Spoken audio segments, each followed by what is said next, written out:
Eu gostaria que vocês prestassem atenção na fala do presidente do Quênia.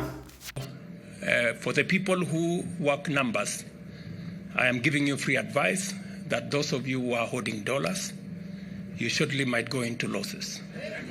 You better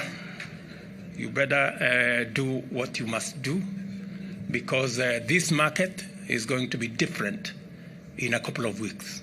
Veja bem, eu fui lá na minha mãe pegar a encomenda que chegou e inclusive quero agradecer a todo mundo que colaborou com o Pix.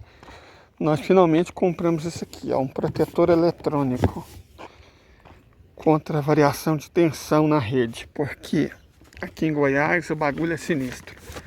Bom, eu quero aproveitar esse vídeo, agora que eu acredito ter encontrado uma fórmula que é misturando pequenas imagens e até áudios ao longo dos vídeos para explicar bem as coisas.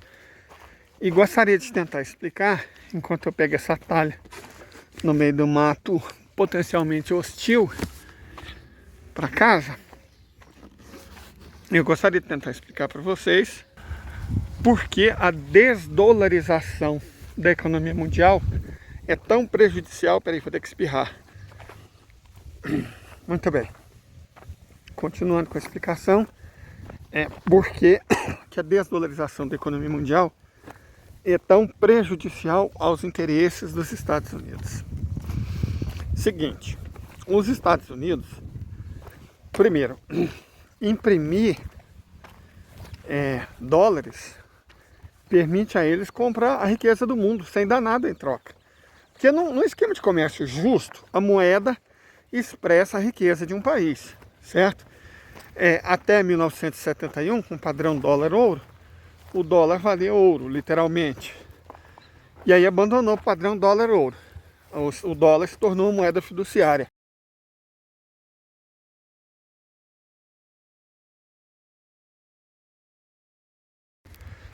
Mas isso não era um problema tão grande até a década de 80. Por que não era um problema tão grande? Os Estados Unidos eram o maior produtor mundial de bens industriais, bens manufaturados. Então, na prática, fazia sentido você trocar os seus dólares por bens manufaturados nos Estados Unidos. É como se a moeda fosse lastreada em petróleo, né? Ainda que o petróleo não fosse deles, esse é um caso único, uma moeda lastreada na riqueza de outros países, né? O petrodólar é um lastro do petróleo, em petróleo, que era essencialmente dos árabes, dos persas, das pessoas do Oriente Médio, né? A moeda que podia comprar petróleo era o dólar. E, bom, você podia usar o dólar para comprar petróleo, era a única moeda que podia fazer isso. Os países que tentaram vender noutras tiveram a democracia levada até eles, né? É o caso da Líbia, é o caso do Iraque, né? Países que tentaram vender petróleo e outra moeda. E além do petróleo, você podia trocar os dólares por bens manufaturados.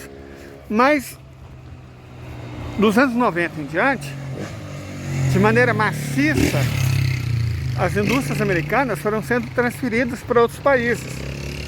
E os Estados Unidos, em si, foram se desindustrializando numa velocidade enorme.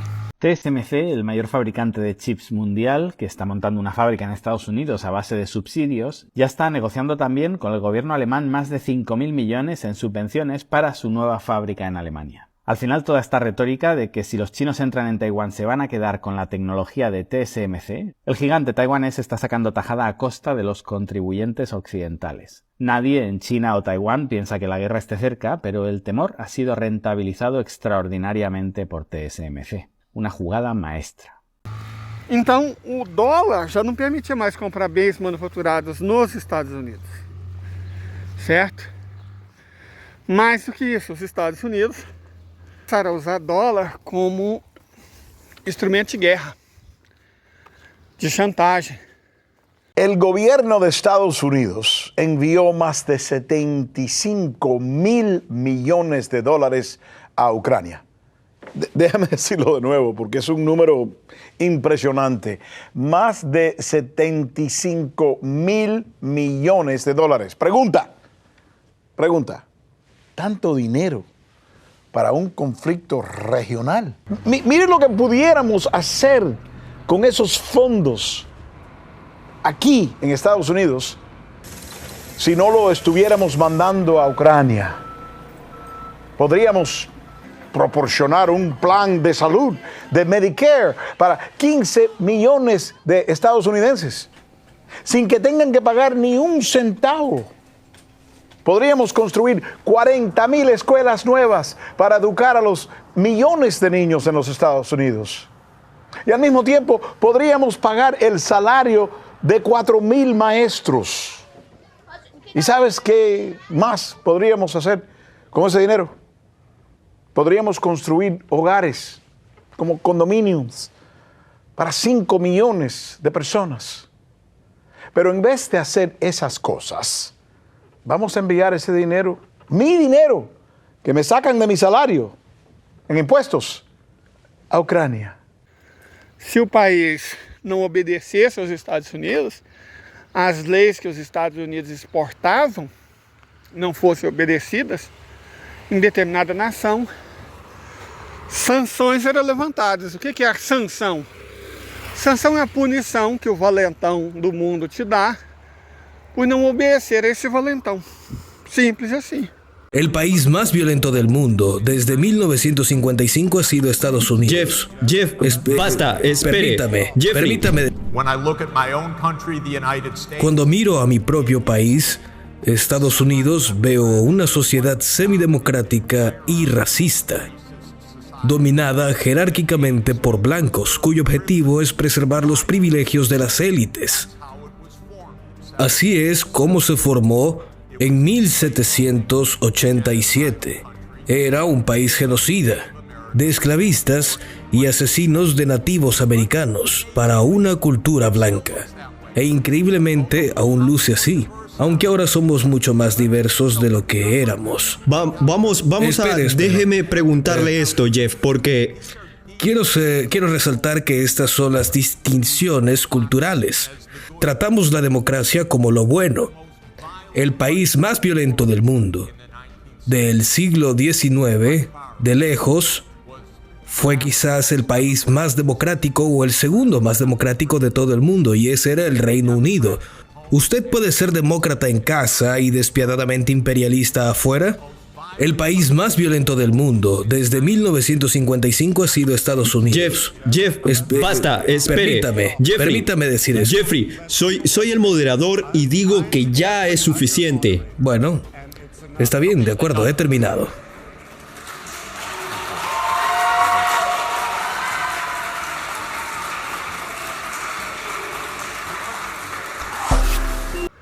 Certo? Simples assim. Então, qualquer país que fizesse algo que os Estados Unidos não gostassem seria punido com sanções unilaterais. E como os Estados Unidos controlam o sistema financeiro internacional e detém a moeda, pelo menos detinham e controlavam, né? A moeda, digamos assim, global, eles tinham poder na prática de sancionar e punir qualquer país. E normalmente dava certo. A primeira vez que as sanções visivelmente deram errado, que os americanos deram com os burros na água, foi contra a Federação Russa. Porque, evidentemente, a Federação Russa se preparou durante 8 anos. Eles conheciam as armas que os Estados Unidos tinham. Então eles tiveram tempo para se preparar. E os Estados Unidos estavam tão confiantes que o instrumento de sanções iria funcionar. Você tinha notícias de que o dólar ia custar 200 rublos, que a economia russa ia desabar, a inflação ia campear, o declínio econômico era iminente. E o que aconteceu foi exatamente o contrário. Quem está enfrentando inflação alta são exatamente os países da OTAN. E não é difícil entender por quê. Porque esses países dependem de recursos naturais, energéticos e matérias-primas, inclusive industriais, feitas na Rússia.